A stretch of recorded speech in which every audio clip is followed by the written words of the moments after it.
नमस्कार सभी को। मैं शालिनी के भी टीचर आपका अपने चैनल पर स्वागत करती हूँ। हम अपने इस चैनल पर उग्रसेन सिंहात की एक जो प्रैक्टिस सेट है उसको भी कवर कर रहे हैं, जिसमें अभी हमारा जो प्राचीन भारत चल रहा है।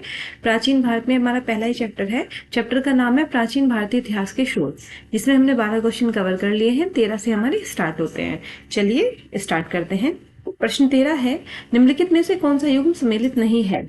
विष्णु शर्मा पंचतंत्र, दंडी दशकुमार चरित, विशाखादत्त हितोपदेश, कालिदास मेघदूत। तो विशाखादत्त का हितोपदेश नहीं है, वो किसका है? नारायण पंडित का। तो हितोपदेश नामक ग्रंथ की रचना नारायण पंडित ने की थी।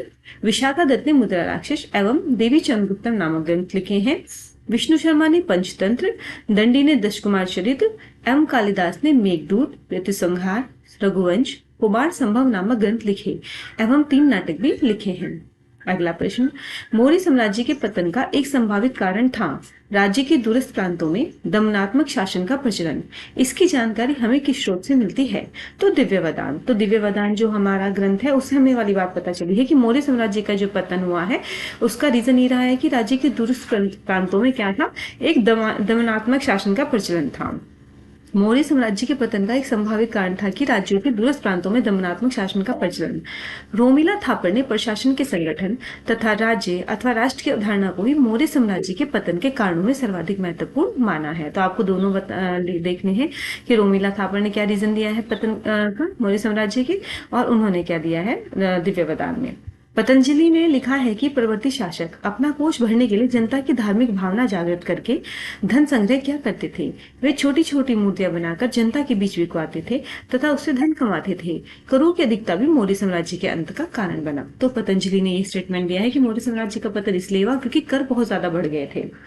प्रश्न 15, किस पुराण में आंध्र सातवाहन शासकों की सबसे लंबी सूची है? तो आंध्र सातवाहन शासकों की सबसे लंबी सूची कौन से पुराण में है? मत्स्य पुराण में। व्याख्या देखिए, मत्स्य पुराण में ही आंध्र सातवाहन शासकों की सबसे लंबी सूची मिलती है। पुराण सातवाहनों को आंध्र भृत्य अथवा आंध्र जाते कहते हैं। यानी बहुत पूछा जाता है कि सातवाहनों को कहाँ पर आंध्र भृत्य कहा गया है? तो पुराणों में कहा गया है। पुराण में सातवाहन वंश के कुल 30 राजाओं के नाम मिलते हैं जिन्होंने लगभग 4 शताब्दियों तक शासन किया। इस वंश का संस्थापक सिंधु या फिर सिमोक था। प्रश्न 16, सुंग काल में यूनानी आक्रमण का उल्लेख निम्नलिखित में से किस ग्रंथ में मिलता है? तो यह है आपका क्या मालविकाग्निमित्र, महाभाष्य या फिर गार्गी संहिता। तो इसमें तीनों में ही आपका शुंग काल में यूनानी आक्रमण का उल्लेख की जानकारी मिलती है। व्याख्या देखिए एक बार। शुंग काल में यूनानी आक्रमण का उल्लेख मालविकाग्निमित्र, महाभाष्य एवं गार्गी संहिता तीनों में ही मिलता है। गार्गी संहिता एक ज्योतिष ग्रंथ है। इसके युग पुराण खंड में यवन आक्रमण का उल्लेख मिलता है। तो पुराण खंड जिसका एक वो है उसमें आपका क्या मिलता है? यवन आक्रमण का उल्लेख मिलता है। पतंजलि के महाभाष्य में भी यवन आक्रमण की चर्चा की गई है। इसमें बताया गया है कि यवनों ने सांकेत तथा माध्यमिक का को रोंद डाला। पतंजलि पुष्यमित्र शुंग के पुरोहित थे। मालविका अग्निमित्रम कालिदास का एक नाटक है। इससे पता चलता है कि पुष्यमित्र शुंग का पुत्र अग्निमित्र विदिशा का राज्यपाल था तथा उसने विदर्भ को जीतकर अपने राज्य में मिला लिया था।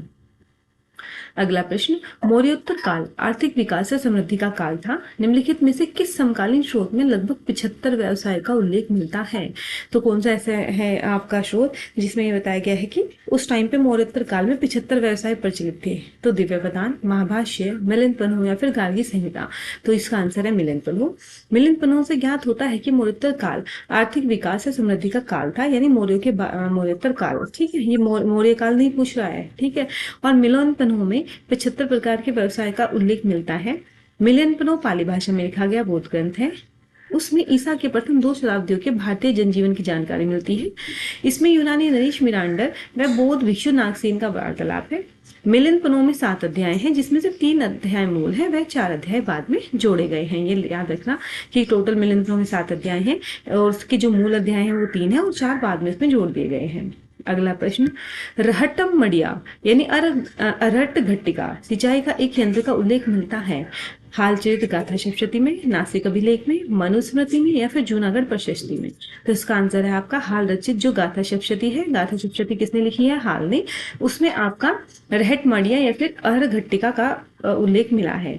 उसका गाथा सप्तशती प्राकृत भाषा में श्रृंगार रस प्रधान काव्य है। इसमें प्रेम कथाओं का वर्णन है तथा यह शिव की स्तुति से प्रारंभ होता है। सातवाहन शासक हाल ने गुणाढ़ रचना व्रत कथा एवं सवर्मन रचना काकतंत्र नामक लेखकों को संरक्षण दिया। देखिए काकतंत्र बहुत पूछा जाता है कि किसका है, सवर्मन का है। चलिए आगे प्रश्न है, अरुणद यवन साकेतकम अरुणदो यवनो मध्यमिकम। शुंग काल के यवन आक्रमण के बारे में यह उल्लेख किस ग्रंथ में मिलता है? तो किसमें है? ये महाभाष्य में मिलता है, जो किसका है? पतंजलि का है। ठीक है, अगला प्रश्न, प्राचीन भारतीय सिक्कों के बारे में निम्नलिखित कथनों में से कौन सा कथन सत्य है? यूनानी शासक ड्रमेटिस भारत में द्विभाषिक सिक्के जारी करने वाला प्रथम शासक था। कुषाण शासक कुजिल कोडफिसिस भारत में स्वर्ण सिक्के जारी करने वाला प्रथम शासक था। मित्र शासकों के सिक्के मथुरा व इसके आसपास के क्षेत्र से प्राप्त हुए हैं। सभी शासकों ने गुप्त सिक्के जारी किए हैं जिनमें से यह धनुष के साथ दिखाया गया है। तो देखिएगा इसमें इसने कहा है कि आरपीएससी ने डिलीट कर दिया था, क्योंकि इसमें देखिए दो क्वेश्चन दो सिमिलर होंगे। ठीक है, एक बार व्याख्या देख लेते हैं आप। कुषाण शासकों में कुशल कोडफिसिस नहीं, विम कोडफिसिस था जिसने भारत में सोने के सिक्के जारी किए थे। ठीक है, तो कुशल कोडफिसिस ना होकर के कौन था? विम कोडफिसिस था। और सभी गुप्त शासकों ने सिक्के जारी नहीं किए थे जिनमें धनुष के साथ दिखाया गया हो। हालांकि गुप्तकालीन सिक्कों में सम्राट तलवार, युद्ध कुल्हाड़ी, धनुष या भाले जैसे ही लगते थे। ठीक है, तो सभी गुप्त शासकों ने नहीं करके बल्कि कुछ ही ऐसे गुप्त शासक थे जिन्होंने धनुष के साथ दिखाया गया है उनके सिक्कों पर। यूनानी शासक ड्रमेटिस ने भारत में द्विभाषिक यूनानी व खरोष्टी दोनों लिपियों में सिक्के जारी करने वाला पहला शासक था। ठीक है, ये वाली बात तो सही है कि डिमेट्रियस भारत में द्विभाषिक सिक्के जारी करने वाला प्रथम शासक था। फिर उन्होंने कहा है कि मित्र शासकों के सिक्के मथुरा व इसके आसपास से प्राप्त हुए हैं, तो ये वाली बात भी सही है। ठीक है, जिसमें दो गलत है, एक तो फोर्थ गलत है और एक आपका ये वाला सेकंड गलत है। ठीक है, अगला क्वेश्चन, भारतीय पुरालेख से संबंधित अधोलिखित कथनों को पढ़िए। भारतीय पुरालेख से संबंधित हमें बताना है कि कौन सी बात सही है। इसने कहा है खरोष्टी लिपि जो कि दाएं से बाएं लिखी जाती थी मुख्यतः प्राचीन भारत के गांधार क्षेत्र में वृहत थी, मतलब बहुत ज्यादा स्तर पे वहां पे प्राचीन थी। ठीक है, तो ये वाली बात तो सही है। गुप्त ब्राह्मी का विकास सिद्ध मातृका नामक लिपि से हुआ है, ये भी बात सही है।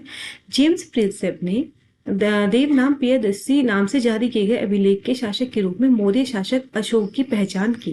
तो ये किसने की? जेम्स प्रिंसेप ने बताया है। ठीक है, फिर उसके बाद में इसने कहा उपरोक्त में से कौन सा कथन असत्य है? तो इसमें से आपका थर्ड कथन असत्य है, क्योंकि 1837 में जेम्स प्रिंसेप ने लेखों में देव नाम प्रिय की पहचान श्रीलंका के राजा तिस से की थी, ना कि अशोक से की थी। ठीक है, ये बहुत इंपॉर्टेंट है, पूछा भी जाता है कि जो जेम्स प्रिंसेप है उसने प्रियदर्शी नाम से किसकी पहचान की थी।